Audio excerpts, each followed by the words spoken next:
અડધા દેશમાં જળ પ્રકોપ. ઉત્તરાખંડ, પશ્ચિમ બંગાળ, બિહાર, ઉત્તર પ્રદેશ અને મહારાષ્ટ્રમાં ભારે વરસાદથી લોકોની મુશ્કેલીમાં વધારો થયો. ઉત્તરાખંડના હલ્દ્વાનીમાં મુશળધાર વરસાદથી ચારે તરફ જળબંબાકાર. વરસાદથી ખેતરો અને રહેણાંક વિસ્તારોમાં પૂર જેવી સ્થિતિ સર્જાઈ. એટલું જ નહીં, સ્થાનિક પ્રશાસને મોટર લગાવીને પાણીના નિકાલની કામગીરી કરવાની ફરજ પડી. જ્યારે ચંપાવત બનબસા વિસ્તારમાં નદી કિનારે 24 લોકો ફસાયા હતા, જે તમામનું એસડીઆરએફની ટીમે રેસ્ક્યુ કરીને સુરક્ષિત સ્થળે ખસેડ્યા.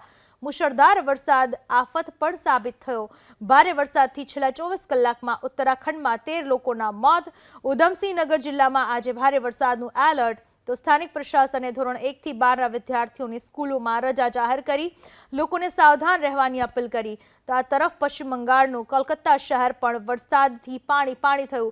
બિહારમાં પણ વરસાદી આફત છે. નેપાળ બોર્ડર પર ભારે વરસાદના કારણે નદીઓ ભયજનક સપાટીએ વહી રહી છે.